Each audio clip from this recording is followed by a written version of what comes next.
Assalamualaikum warahmatullahi wabarakatuh. Perkenalkan, nama saya Nurul Mutahara dengan NIM 230112014. Program Studi Peternakan Fakultas Pertanian Universitas Muhammadiyah Sinjai. Pada kesempatan kali ini, saya akan membuat video untuk memenuhi tugas mata kuliah Al-Islam Kemuhammadiyahan 4. Adapun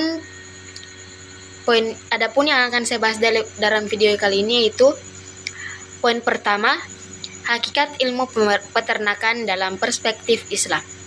Ilmu peternakan dalam Islam bukan hanya ilmu teknis mengelola hewan ternak, tapi merupakan bagian dari amanah sebagai khalifah di bumi.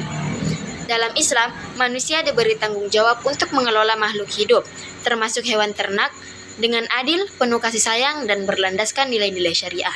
Islam memandang hewan sebagai makhluk Allah yang harus diperlakukan dengan baik. Ilmu pemerintahan mencakup aspek kesejahteraan hewan, lingkungan, etika pemeliharaan, serta tujuan penggunaan hasil peternakan untuk kemaslahatan umat. Adapun poin kedua yaitu keutamaan dan manfaat ilmu peternakan dan beternak. Keutamaannya merupakan bagian dari sunnah para nabi, Nabi Muhammad SAW, Nabi Musa dan lainnya adalah pengembala.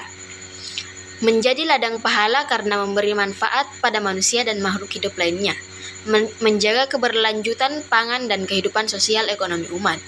Adapun manfaatnya yaitu dalam bidang ekonomi sebagai sumber pendapatan dan lapangan kerja, dalam bidang sosial meningkatkan ketahanan pangan dan gizi masyarakat, dalam bidang spiritual melatih kesabaran, tanggung jawab dan kasih sayang terhadap makhluk Allah.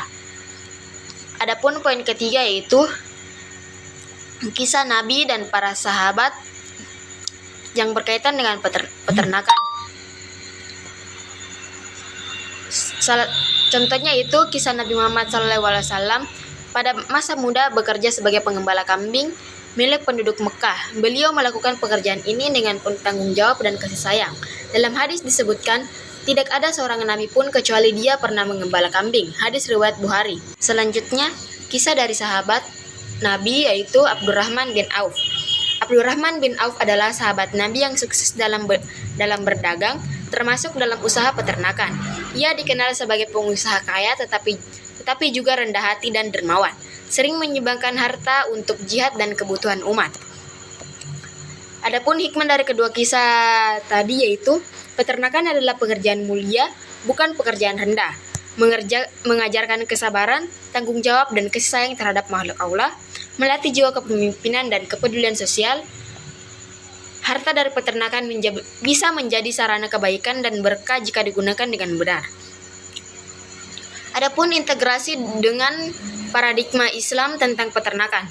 Peternakan adalah bagian dari amanah sebagai khalifah di bumi. Hewan ternak harus dipelihara dengan kasih sayang dan etika, tidak boleh disiksa atau dizalimi. Hasil peternakan digunakan untuk kemaslahatan umat. Contohnya makanan halal, kurban, akikah atau ekonomi.